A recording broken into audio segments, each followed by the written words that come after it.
You're listening to the Marketing Attractions Podcast. Conversations on how nonprofit attractions are increasing attendance and sharing their missions through marketing. Your hosts are Ryan Dick and Jenny Williams of Attend Media. All right, Jenny, today's topic, why your attraction should spend more in social. You ready? I am ready. Yeah. Okay, so paid social media, what exactly are we talking about? Let's get some definitions out of the way.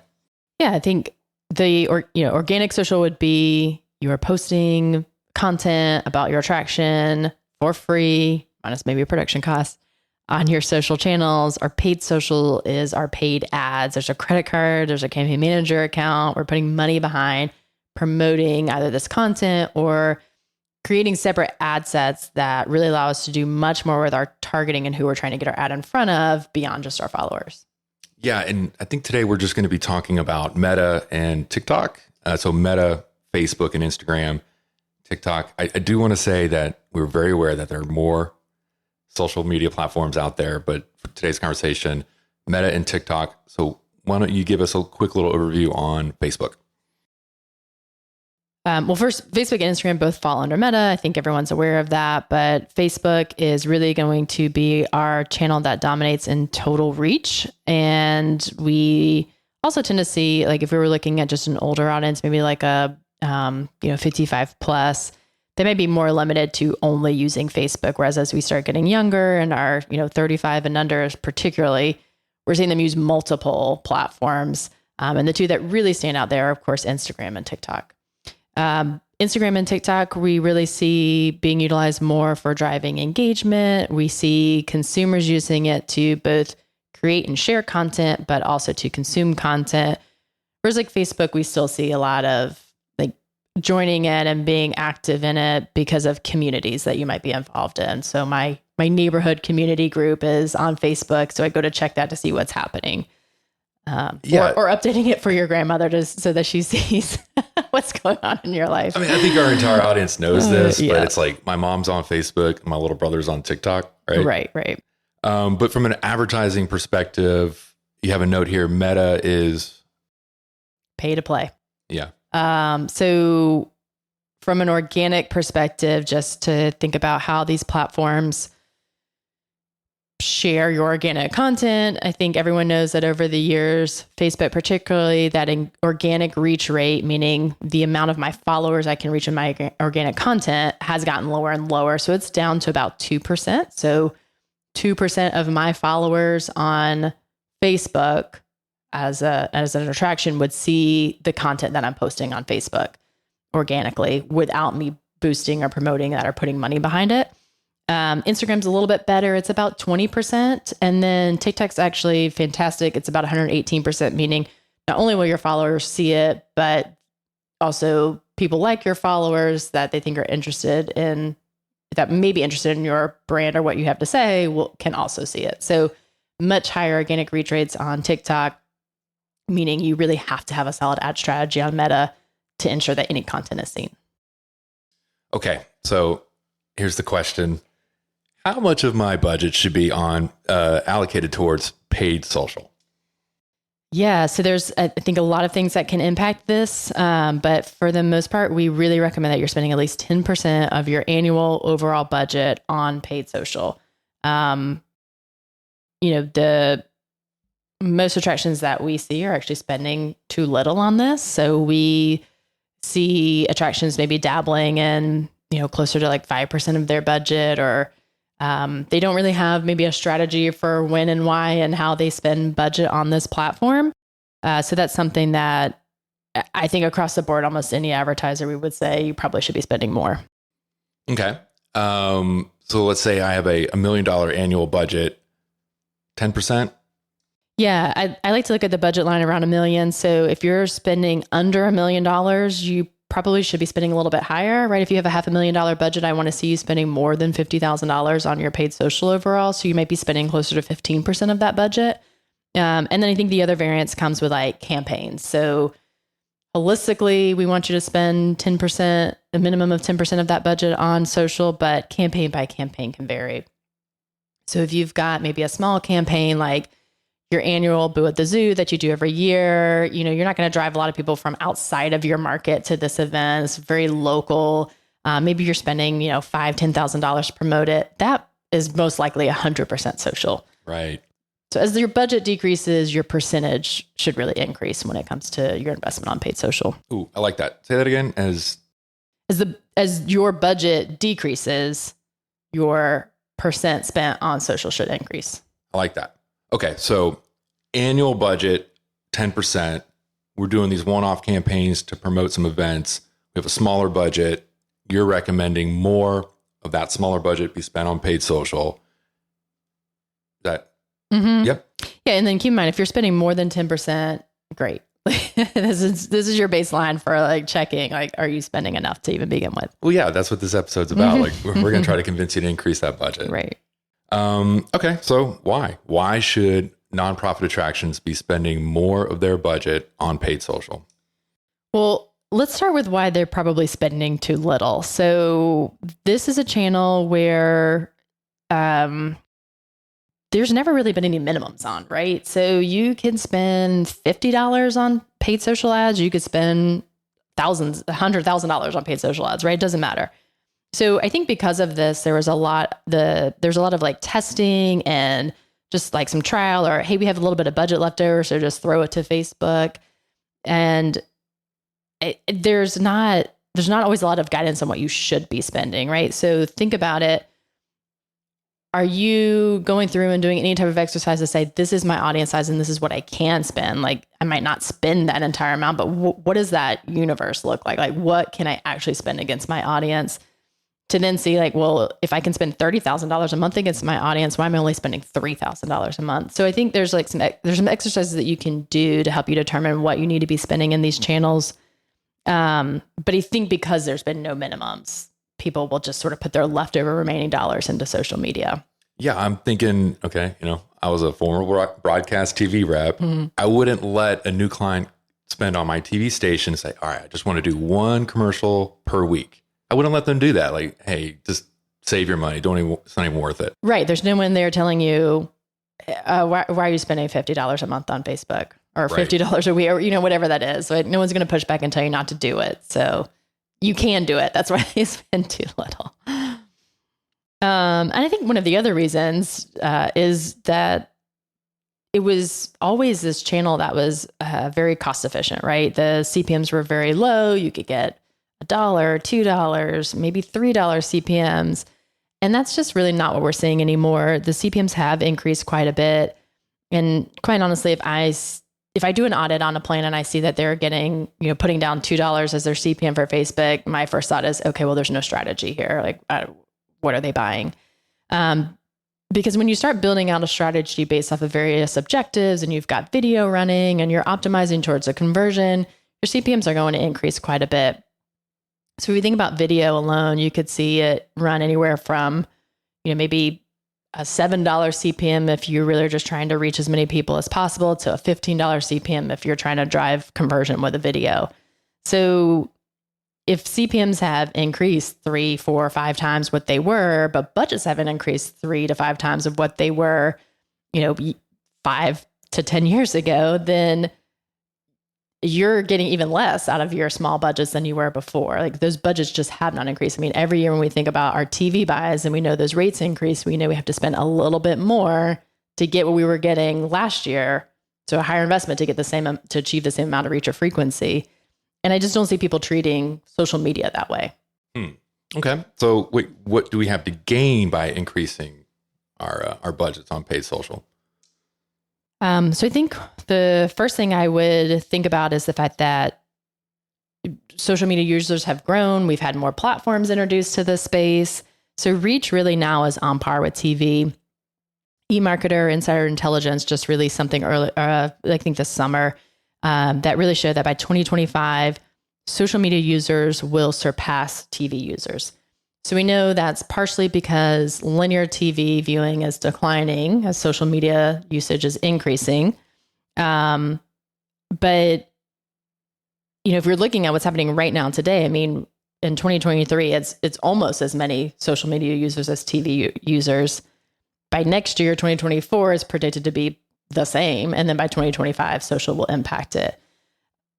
increase or be beyond TV.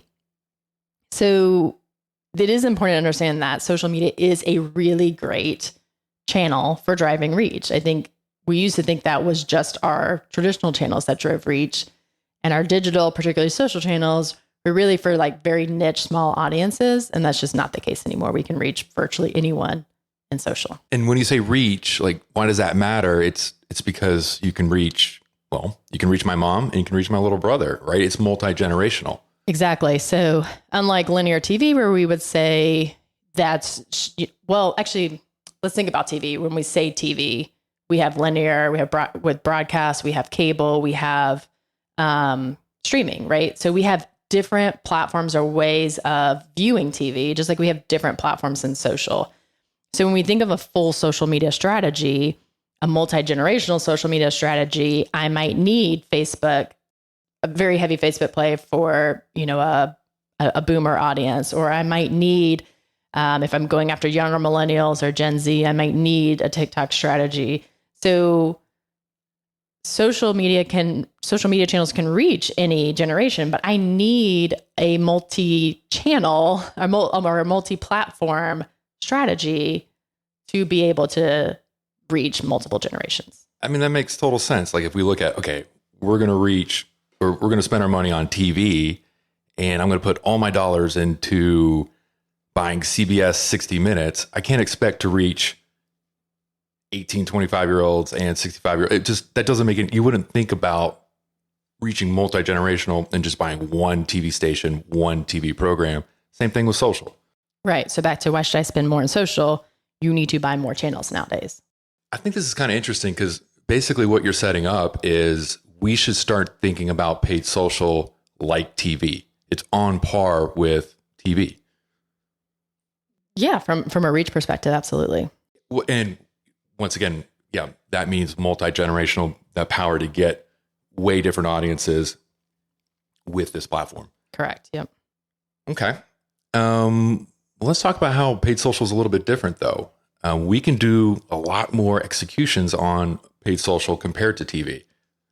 Yeah. So we look at paid social. I think one of the biggest differentiators and benefits to running social is all of the various objectives that you can run. So paid social has this ability to be both an impactful channel for you and an opportunistic channel. So it can drive your awareness and it can drive a conversion for you. Okay. And it does it better than any other channel. There may be some other channels that can do this a little bit, but social is the absolute best at it. All right. I think we need to take a step back here and define some words, some jargon for us here. Out of 10, you wrote a guide. It was called the Guide for Media Planning for Nonprofit Attractions, where you define impactful and opportunistic. And basically what you say in that guide is, by the way, which is available at attend.media for free with no signups.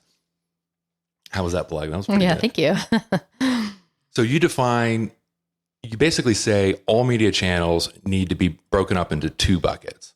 One being impactful, the second being opportunistic. And impactful, this channel the ad needs to be able to create excitement about the attraction, right? So we typically are seeing this as a visual, radio, outdoor. This needs to tell that story, get people excited about what they're going to see when they attend your attraction. On the flip side, an opportunistic channel, that has to have a reasonable expectation that that target can make a purchasing decision, or even better, go ahead and complete that purchase like an online ticket right then and there. So kind of use the funnel words, top and bottom funnel. Yep, exactly. They each can serve a different purpose. And by the way, much more in that guide, but you do say an annual overall budget, 60% impactful, 40% opportunistic, right? Right. We can't expect to just hit people with a, super quick buy now message 24/7 year round. We have to be able to build impact and excitement to be able to have people act on buying a ticket. Tell the story 60% of the time, ask them to buy the ticket 40% of the time. Right. Yep. You're listening to the Marketing Attractions Podcast, Conversations on how nonprofit attractions are increasing attendance and sharing their mission through marketing. Your hosts are Ryan Dick and Jenny Williams of Attend Media. Attend Media is a media planning and buying agency specializing in zoos, aquariums, gardens, and museums. For more information, please visit attend.media. Now, back to Ryan and Jenny. So let's talk about some impactful strategies or strategies within paid social with our impactful tactics. Yeah, I think when we think about impact, I think probably all of us think video, right? So it's in some of our social channels like TikTok, like that's all we are running is video. So if we think about a few strategies of impactful video versus opportunistic video, impactful video, think about like, I'm going to run my, roughly 15-second spot. I'm going to communicate a lot of the different things that you can do at my attraction. If that's a holiday event I'm promoting, it's, here's all of the different, exhibits at my holiday event that you can do, the difference in pricing, the difference in, a premium night, a VIP, whatever that is. There's a lot of stuff that you have to tell for some of your big exhibits, right? So how is that video creating the impact and telling me about a lot of different things about this exhibit? Or if it's about the brand, it's a brand spot telling me all of the different things throughout the year that I can take, that I can do at your attraction. Maybe it's a membership type message. On the flip side, when we have a more opportunistic video play, we might be thinking of a very shortened call to action video, 6 seconds or less. And it's probably like a heavy retargeting play. Like you've seen my 15. Now I want to just hit you with my call to action of buy tickets. It's going to sell out, right? I'm following up with you multiple times to try to get you to complete that action. And then when we think about how we measure these two things, and I think this is why the length is important, is because when we think about measuring that 15-second video that's longer, it's naturally going to have a lower video completion rate. So it's not really something that we look as like our main KPI, but we really start looking at as engagement rates. So how are people liking it, sharing it, commenting on it? Are we getting a higher engagement rate with that video? Because we're going to follow up with them with that shorter video in our opportunistic budget to retarget them, maybe at a lower cost, to try to get them to, complete an action. And that 6 second spot is just naturally going to get a higher completion rate. So I think we like to think through how we're bucketing our video into these different strategies, because if we're just focused on like one KPI being a video completion rate across both buckets, what happens is we're just going to tell you like create all sixes because they're always going to have a higher completion rate. So I think this is where we have to be very careful with some of these metrics is if you're not thinking through how it's supporting your objective overall and the purpose of this channel and what you're trying to do with it, you'll optimize away from what you're actually trying to achieve in a channel. And you're going to feed it the creative that's going to allow it to achieve a particular metric that's actually not going to support your objective. Yeah, this is discipline, right? Yes. and I think that's going back to the guide. That's why you set those buckets. You got to keep the 60% of that budget in that impactful bucket. You can't spill that over, even though it's so easy to do in paid social. All right. So just to kind of recap what you're saying there, impactful executions, you're really looking at a KPI of something like engagement rate. We know there's some fallacy in looking at just purely video completion rate. And just real quick, like, could we use like an image ad? Does it always have to be video in order to be impactful? You can.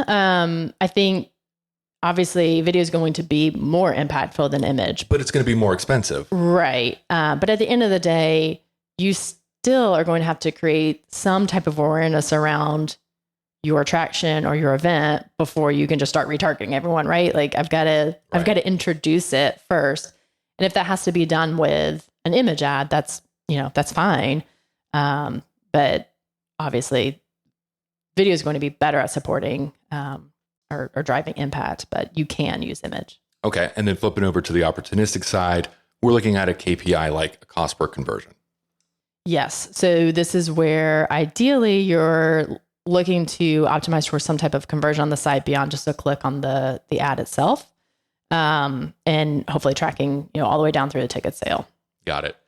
And in a vacuum, 30,000 feet up, I'm thinking if we're going to go and set up new campaigns for this, most of my impactful budget is going to be spent on platforms like Instagram, perhaps a TikTok, and then most of my opportunistic budget might slide over to Facebook. Is that?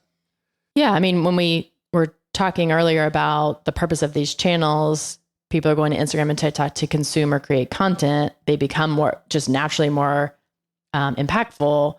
Whereas Facebook, they're spending less time on, and it's really was a platform built for, conversion-based media. So we might not say Facebook is all conversion, Instagram, TikTok's all, or Facebook's all opportunistic and Instagram, TikTok's all impactful, but we might see more like 70% of our budget on Instagram and TikTok is going to be for impact, and 30% is going to be for that opportunistic, right? Retargeting, trying to drive them to a conversion. And on the flip side, we might say Facebook is going to be more like 70% conversion, 30% impact or driving some of that awareness. All right. So here's another question that I've seen you get. When should my attraction start spending money on TikTok? Well, I think first is knowing that you're spending enough on Facebook and Instagram, because I think a lot of attractions still are not spending enough in those two channels. So we don't really like to look at TikTok as saying like, stop spending on Facebook, spend your money on TikTok. It's more of adding TikTok to your social plan, and you're going to increase your social budget altogether to add TikTok to that. I think the first thing you got to think of is who's my audience. We're talking to cultural attractions here, and most of them, especially when we're thinking of zoos and aquariums, are now focused on like millennial parents, right? So does TikTok make sense for millennial parents? Absolutely. Does it make sense for the younger side of those even more, right? I could see some attractions, maybe if you're a fine arts museum and you're trying, you're still focused on more of, Gen X or higher, maybe you're not putting as much in, maybe you're focused more on an organic play on TikTok right now before a paid strategy on TikTok. But I mean, I would argue that most you're a children's museum, my goodness, like have some fun on TikTok and start doing some ads. The other thing is with TikTok, we've got a whole episode where we talk about how to work through an influencer program or creator content on TikTok. This is going to be the best place to start there. So if you are looking at building out an influencer program, then absolutely you need to start thinking about adding TikTok to your plan, because it's going to be the easiest way to really get that started. So we're adding budget to our social, paid social. Where are we going to be pulling that budget from? So like we said, TikTok tends to be a little bit more impactful versus opportunistic. Again, especially if we're using creator content, that's very impactful when it comes to our ads on TikTok. So I would be looking at how can I pull from my other impact channels versus how can I pull from Facebook and Instagram necessarily. So can I carve off a little bit of my TV budget? Can I carve off a little bit of my radio budget? Can I carve off a little bit of my programmatic display budget, right? Like you've probably got that sitting in your upper funnel channels, and you can't measure engagement. You can't, it's not a video. Like, can I carve some of that off to start adding TikTok? So I think that's really probably the first place I'd look at. Not saying you shouldn't be running display on your campaigns at all, but if you've got a hefty budget in display, I would start looking at peeling some of that away to add TikTok to your social impact plans. All right. So let's talk about some pitfalls in running a paid social campaign. Number one, you have here, some of the clients that you work with will treat all the platforms the same. Talk about that. So we kind of went into this a little bit when we were talking about, the KPIs within each channel. If you're going to look at it all and say, Facebook drives a higher click-through rate than TikTok, so I'm going to move my money away from TikTok and give it all to Facebook, you're missing out. You need to set a metric to measure in each channel based off of the purpose of that channel, and you need to stick to it. And impactful. Exactly. right? Because exactly, you'll end up optimizing away from your impact all to your opportunistic if you're just focusing on one metric across the board. I think another thing here is when we think about the channels is Facebook and Instagram often get treated the same. So it's all under Meta. You can build the campaign out in Meta, and then you can choose if you're going to break it out between Facebook and Instagram, or you're going to let Meta basically optimize towards the audience between the two. There's definitely pros and cons of each. Obviously, it's going to be much easier to build your campaigns out and let it decide and determine where to run. But there's definitely benefits of breaking the two out. And I think, by breaking it out, you're able to get some more insight about what's going on. But by breaking it out, you're also able to say, okay, Instagram and TikTok now, let's compare these two channels a little bit more closely in terms of performance, like engagement, and Facebook, because we're going to push a lot more towards our opportunistic buckets. We're going to treat that one a little bit different. That way we don't allow our Meta to auto-optimize away from Instagram, which really is going to have a different objective for us. I like it. Number 2, don't over-target and shrink your audience. Yeah. So one of the biggest benefits of social, I think, is just the ability to build really niche audiences. But it's also one of the pitfalls, because I think people get so excited that they build out these, really, really specific audiences that become really small. And when we think about nonprofit cultural attractions, I mean, your audience is your market, right? We already talked about it's multi-generational. You have various exhibits that speak to different audiences throughout the year. So create those niche audiences in order to have that be the audience that you're going to bid the heaviest against, create the most frequency against, but don't only create that niche audience. Make sure you still have a broad enough audience to actually drive traffic and drive ticket purchases, right? Drive that visitation. Because if you over-target, you limit your audience and you limit the ability to actually drive ticket sales. All right, number 3, I'm kind of chuckling on this one. You can't track the ticket sale, so you just optimize to CTR. This sounds like a bigger problem. Yeah. I mean, I think this is a problem a lot face. The first thing I would say is I'd have some conversations with who your ticket, who's managing your ticket sales. A lot of the time you might think you can't track it because they're just not going to give you access to like their tag manager account. Right. So have a conversation with them about how you can track it. We've seen this happen with many clients. They were just always assumed they couldn't track it. We have the conversation with the third-party ticketing software. They give us the playbook for how to set it up. You just need to set up your own, tag manager account on that page. They'll give you exactly how to set all the tracking up, and then we can go in and place tags.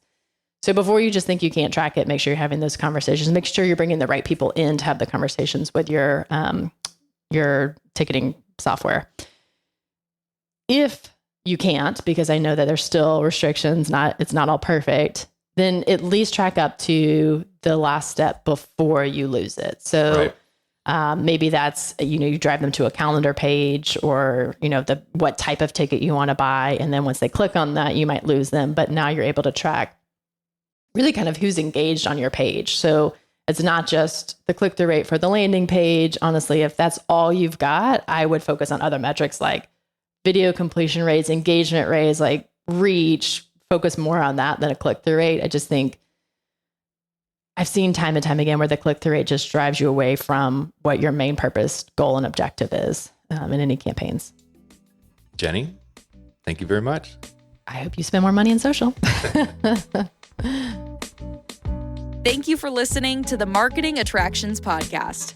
If you have a suggestion for a topic or would like to be a guest on the show, please visit our website at marketingattractionspodcast.com.